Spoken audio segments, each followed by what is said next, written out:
ناظرین السلام علیکم ورحمۃ اللہ وبرکاتہ۔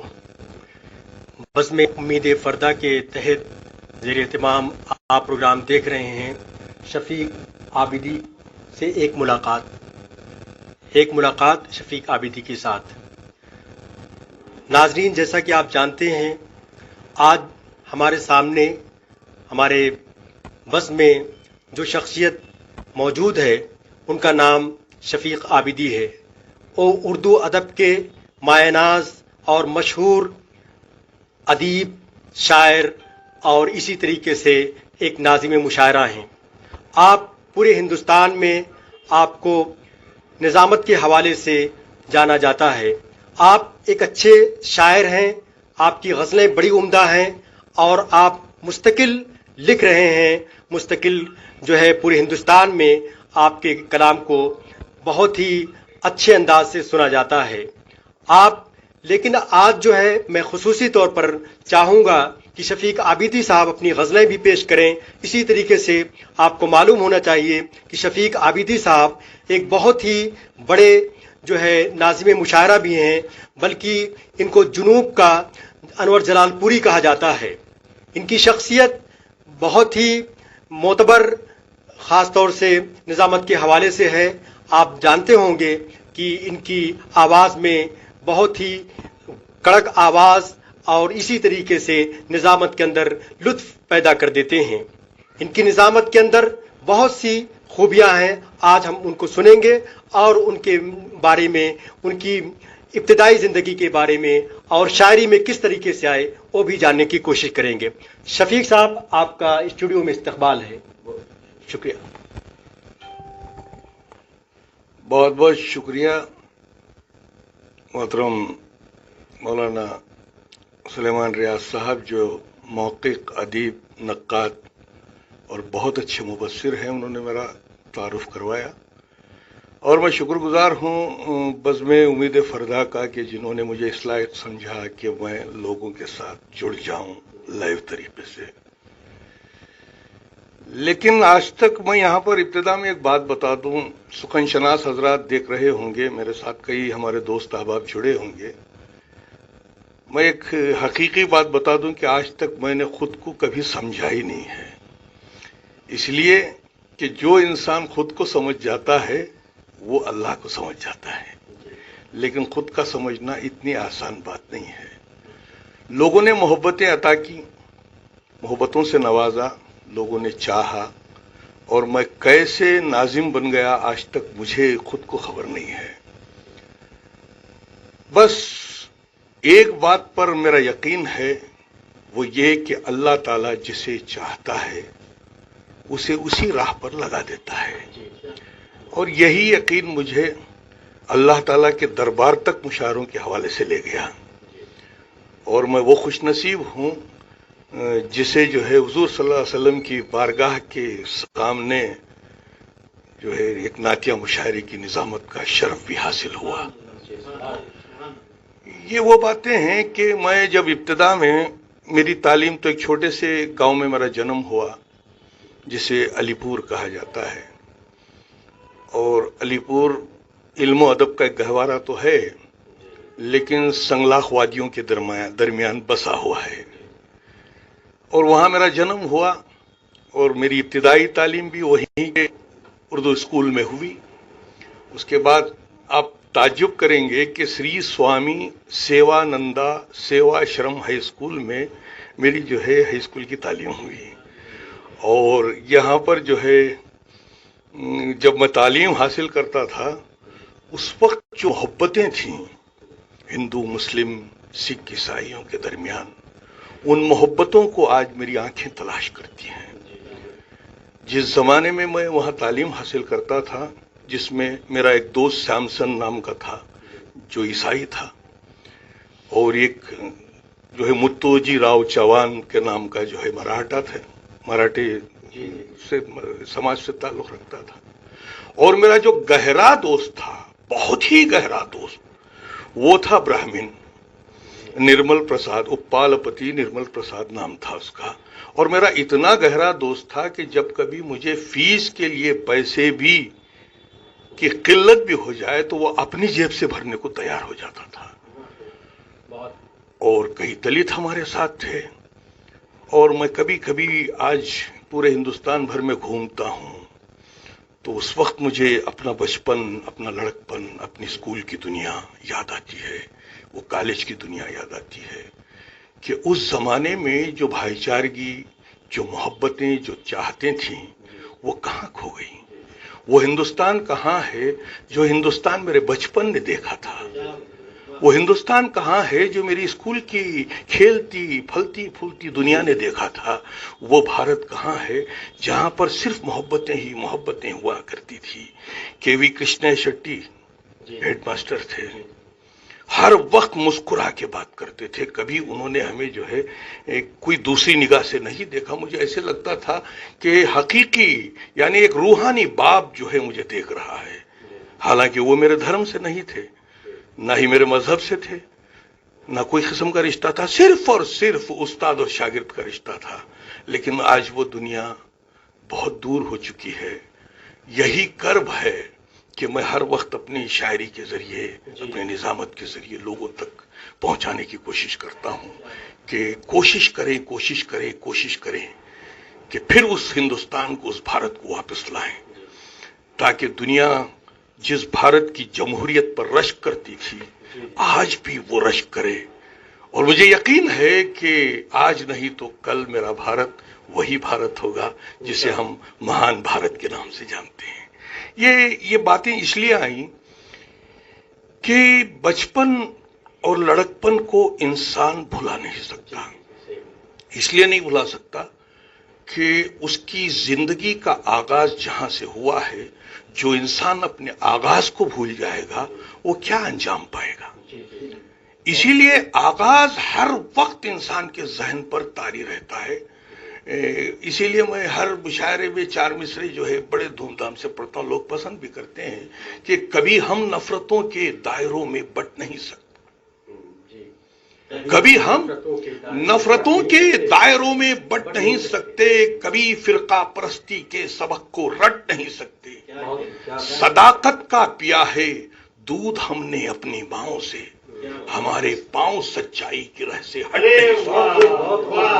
اس لیے ہٹ نہیں سکتے کہ ہندوستانی جو بھارتی ہے، جو حقیقی بھارتی ہے، وہ صداقت کا دودھ پی کر بڑا ہوا ہے. اور میں ہر جگہ یہ بھی اعلان کرتا ہوں کہ سیاسی سازشوں سے اس کا رتبہ گھٹ نہیں سکتا. سیاسی سازشوں سے اس کا رتبہ گھٹ نہیں سکتا. یہ وہ رشتہ ہے جو تلوار سے بھی کٹ نہیں سکتا. دیکھیے ہمارے درمیان جو رشتے ہیں، کئی صدیوں سے ہم لوگوں کے درمیان جو رشتے ہیں وہ سیاسی سازشوں سے نہیں کٹ سکتے. لیکن ہمیں پھر سے تعمیر کرنا ہے اپنے مستقبل کو، ہمارے فیوچر کو، ہمارے آنے والے دنوں کو. ان دنوں کو اگر تعمیر کرنا ہے تو ساہتیہ پریوار یعنی قلم کاروں کا یہ فرض بنتا ہے کہ وہ صرف اور صرف محبت کو عام کریں، جمہوریت کا پیغام دیں، صداقت کو عام کرائیں اور حقیقت بیانی کے لیے اپنے قلم کو جنبش دیں. جب تک ہم حقیقت بیانی کا دامن نہیں تھامیں گے تب تک انقلاب ناممکن ہے. اور ہم ایک ایسے دور سے گزر رہے ہیں. آج دیکھیے دامن وقت میں گنجائش نہیں، اس لیے کہ ہم کتنی باتیں کر سکتے ہیں. آج جو ہے ہمارا بھارت ایک عجیب دور سے گزر رہا ہے. ایک طرف یہ فرقہ پرستی کی وبائیں، میں سمجھتا ہوں کہ آج کووڈ-19 کا جو نام دیا جا رہا ہے اس سے بھی خطرناک وبا ہے فرقہ پرستی کی وبا، تعصب کی وبا، نفرت کی وبا. حالانکہ ہم اس سے جوجھ رہے تھے، اس سے لڑ رہے تھے، اس سے فائٹ کر رہے تھے، لیکن اب اچانک اوپر والے نے ایک ایسی وبا پوری عالمی سطح تک پھیلا دی جس سے ہر انسان کے ذہن پر خوف طاری ہے، خوف. اور اب جو ہے کم سے کم اس وبا سے ہمیں سبق حاصل کرنے کا وقت آ گیا ہے کہ اوپر والا ہمیں ایسے امتحان کی منزل میں ڈال دیا ہے تو اب ہمیں جو ہے انسانیت کے بارے میں سوچنے کا جو ہے ہمیں موقع اوپر والے نے عطا کیا ہے. چاہے آپ بھگوان کا نام دیں، اللہ کا نام دیں، دے، کوئی بھی نام دے، گاڈ کا نام دے، نام آپ ہزاروں بدل لیں، لیکن اس پوری دنیا کو چلانے والا تو ایک ہے جو آج ہمارا امتحان لے رہا ہے، عالم انسانیت کا امتحان لے رہا ہے۔ میں یہاں پر ایک بات، میرا ایک مسئلہ ہے، میں ناظرین تک اور آپ تک پہنچا دوں کہ ہر ایک دور میں جینے کا راز جانتے ہیں، ہر ایک دور میں جینے کا راز جانتے ہیں جو زندگی کے نشیب و فراز جانتے ہیں۔ جو زندگی کے نشیب و فراز کو سمجھتا ہے اسے جو ہے ہر دور میں جینے کا وہ عادی ہو جاتا ہے۔ اور پورے کم سے کم 3 مہینے گزر گئے اور ہم جو ہے ایک ایسی وبا سے مقابلہ کر رہے ہیں جس کے علاج کا پتہ نہیں، یہ بیماری ہے یا پھیلائی ہوئی ہوائیں ہیں، کیا ہے یہ صرف اوپر والا جانتا ہے۔ آج تک کوئی سائنسدان اس کی تہ تک پہنچ نہیں پایا، کوئی قلمکار نہیں پہنچ پایا، کسی انسان کی فکر نہیں پہنچ پائی، لیکن ہم لوگ جو ہے فائٹ کر رہے ہیں۔ میں امید کرتا ہوں کہ سرکاری طور پر جو آئین مرتب کیے گئے، جو حکم نامے جاری ہوئے، ہمارا یہ فرض بنتا ہے کہ ہم اس کا پالن کریں، اس حکم نامے کی تعمیل کریں، اس لیے کہ ہم اس دیش کا ایک حصہ ہیں۔ ہماری چھوٹی سی غلطی بھی جو ہے پورے ہندوستان کو، پورے ملک کو جو ہے وہ زخم پہنچا سکتی ہے، اس لیے ہمارا یہ فرض بنتا ہے کہ جو احکام ہمارے اوپر نافذ کیے گئے ہیں۔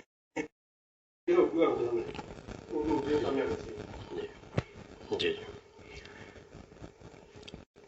ناظرین، اب ہم چاہتے ہیں کہ شفیق عابدی صاحب جو ہے اس بات پر روشنی ڈالیں کہ وہ شاعری کی طرف کب آئے اور کیسے آئے، کچھ مطلب اس حالات کے بارے میں بھی وہی ناظرین کو بتائیں، چونکہ ناظرین کو دلچسپی سے ہوتی ہے کہ شاعر کوئی بن گیا، اس کے ساتھ کچھ حالات تھے یا کچھ جو ہے کہ بلا تکلف شاعر بنا ہے، یا کہ اس کے اندر کچھ حالات کی وجہ سے شاعر بنا ہے، اس پہ آپ روشنی ڈالیں۔ دیکھیے، حقیقت تو یہی ہے کہ بچپن سے ہی مجھے جو ہے شاعری پڑھنے کا شوق تھا، اور جیسے شعور میں تبدیلی آئی، جیسے جیسے میں حروفوں کو لفظوں میں ڈھلتے دیکھا، تو میرا ذہن جو ہے اس طرف مائل ہوتا گیا، اور میں جو ہے بڑے بڑے شعراء کے کلام کو پڑھنے لگ گیا۔ اور جب مجھے دیکھیں، میں یہاں کوئی بڑی بات نہیں کروں گا، اس لیے کہ مجھے بڑی بڑی باتیں کرنے کا جو ہے میں عادی نہیں ہوں۔ بڑی بڑی باتوں سے نہ تو کوئی فائدہ ہے، نہ مجھے کوئی فائدہ ہے، نہ کوئی سننے والے سامع کو کوئی فائدہ ہے، نہ کسی قاری کو فائدہ ہے۔ تو جب کسی کو فائدہ نہیں ہے تو میرا کیا فائدہ ہوگا؟ اس لیے کہ میں ابتدا میں صرف مطالعہ کرتا تھا، اور جیسے جیسے شعور میں جو ہے اضافہ ہوا، آگہی میں اضافہ ہوا، تو اس وقت میں جو ہے شاعری کی طرف مائل ہوتا گیا۔ اور کالج کے زمانے میں لڑپن تھا، کالج کی لائف جو ہوتی ہے گولڈن لائف تو کہلاتی ہے، اور اس زمانے میں جو ہم جو ہے اپنی جوانی کی ساتھ پہ عجیب و غریب قسم کی ترجمانی کرنے لگ گئے، اور وہ جو ہے بنتے گئے، اور مجھے اس وقت معلوم ہی نہیں تھا کہ شاعر ہے، یہ بھی میں بتا دوں، اس لیے کہ جو میں کہتا جا رہا ہوں، ابھی پہل گھر سے قدم باہر نکالی ہے، نظر میری پڑی ہے اپنے دل کو وہ سنبھالی ہے، یہ میرا مسئلہ تھا اس زمانے کا۔ تو میں اس وقت سوچتا تھا کہ کیا یہ حقیقت میں شاعری ہے؟ تو یہ جو شعور جیسے جیسے آگے بڑھا، اور چونکہ میرا جو ماحول تھا وہ ٹوٹلی مذہبی ماحول تھا، میری والدہ رسائی ادب میں جو ہے بہت اچھے مراسی قصائد کہتی ہیں، ابھی بھی حیات سے ہیں، بفضل خداوند عالم 92 ایئرس ہیں، جی ہاں، تو وہ کہتی تھی، اور وہی اثر ہم پر بھی ہوا۔ ہاں، اور میرے نانا بھی اپنے عہد میں سنا ہے کہ وہ شاعری کرتے تھے، اور ایک میرے رشتے کے دادا بھی شاعری کرتے تھے۔ یہاں پر ایک بات میں بتا دوں کہ بیجاپور کے خاتمے کے بعد، جو عادل شاہی کے خاتمے کے بعد جو شیرازہ بکھر گیا تھا، اسی کا ایک حصہ علی پور ہے، اور عادل شاہی دور سے جڑے ہوئے لوگوں میں اگر ادب منتقل نہ ہو تو پھر کن میں منتقل ہو؟ میرا ماننا یہ ہے کہ ادب جو ہے وہیں سے منتقل ہو کر علی پور پہنچا تھا۔ یہاں میں ناظرین کو بتانا چاہوں گا کہ آپ جو بتا رہے تھے کہ آپ بیجاپور سے تشریف لائے، یہ سچائی ہے، چونکہ مجھ سے ایک بار جو ہے سلیمان خمار صاحب سے گفتگو ہو رہی تھی اسی موضوع پہ، کچھ موضوع جب علی پور کے ایک سیمینار میں ہم شرکت کیے تھے، اس درمیان ان سے ہم سے کافی گفتگو ہوئی، تو انہوں نے یہ بتایا مجھے کہ جو ہے یہ جو یہاں کے علی پور کے لوگ ہیں یہ وہیں سے منتقل ہوئے ہیں، اور تو آپ نے بتایا کہ شاعری کی طرف، اور دیکھیے مجھے بڑی خوشی ہوئی کہ آپ کی والدہ بھی جو ہے مرثیہ رسائی ادب کی طرف جو ہے مائل تھیں اور شاعری بھی کرتی ہیں، ماشاءاللہ یہ بڑی خوشی کی بات ہے، اور جو ہے آپ کے خاندان میں شاعری چلی بھی آ رہی ہے اور آپ کی فطرت میں شاعری ہے۔ بہرحال ناظرین ہم چاہیں گے کہ اس موقع پہ آپ جو ہے اپنی ایک غزل ناظرین کے سامنے یہاں پہ سنائیں، پھر آگے گفتگو ہوتی رہے گی۔ غزل سے پہلے میں سمجھتا ہوں کہ چار مصرے نعت کے ہو جائیں تاکہ اپنے دل کو تشفی بھی ہو جائے، اس لیے کہ ہماری ابتدا جو ہے وہ رسائی ادب سے ہوئی ہے، اور رسائی ادب سے ہم کٹ کے جی بھی نہیں سکتے، یہ سب سے بڑا مسئلہ ہے۔ جی ہاں، تو میں نے نعت میں ناظرین میں نے یوں کہا تھا کہ اہل دنیا سوچتے کیوں ہیں کہاں ہے مصطفیٰ، اہل دنیا سوچتے کیوں ہیں کہاں ہے مصطفیٰ، سوچ جس جا ختم ہوتی ہے وہاں ہے مصطفیٰ، اہل دنیا سوچتے کیوں ہیں کہاں ہے مصطفیٰ، سوچ جس جا ختم ہوتی ہے وہاں ہے مصطفیٰ صلی اللہ علیہ وسلم، اور ہے قرت تو ابتدا سے قائل وحدانیت، ہے خرد تو ابتدا سے قائل وحدانیت، دل مگر مجذوب ہے جس میں نہا ہے مصطفیٰ، دل مگر مجذوب ہے جس میں نہا ہے مصطفیٰ۔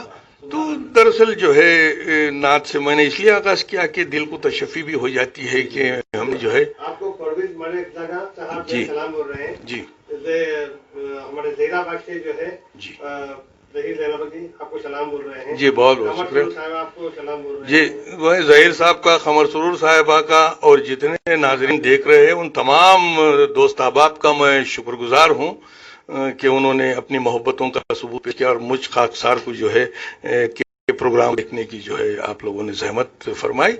میں آپ تمام حضرات کا، جن لوگوں کے جتنے بھی لوگ اس سے جڑے ہوئے ہیں، میں سب کا اگر نام نہ لے پاؤں تو جو ہے معافی کا قاصدگار ہوں، اس لیے کہ میں سب کے نام نہیں لے پاؤں گا، جتنے لوگ جڑے ہوئے ہیں سب اپنی محبتوں سے نواز رہے ہیں، میں آپ سب کا شکر گزار ہوں، اس لیے کہ آپ کی محبتوں نے ہی خاکسار کو پروان چڑھایا ہے۔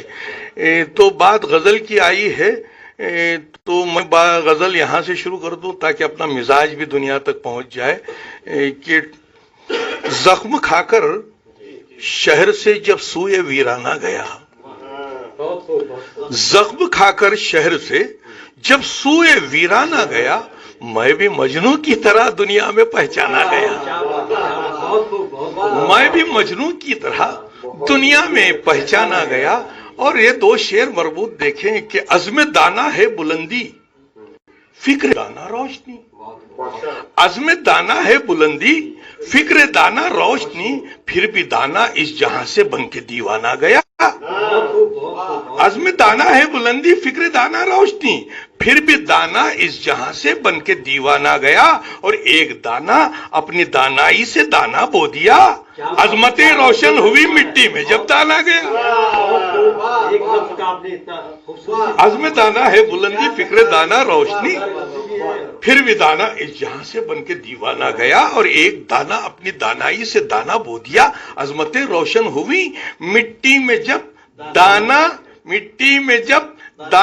گیا، اور وقت کی رفتار کے میں ساتھ چلتا ہی رہا، ٹھوکریں ایسی لگی کہ پھر سے سنبھلا نہ گیا، ٹھوکریں ایسی لگی کہ پھر سے سنبھلا نہ گیا، اور پس رہی تھی سنگ پر سب کی نظر تکتی رہی،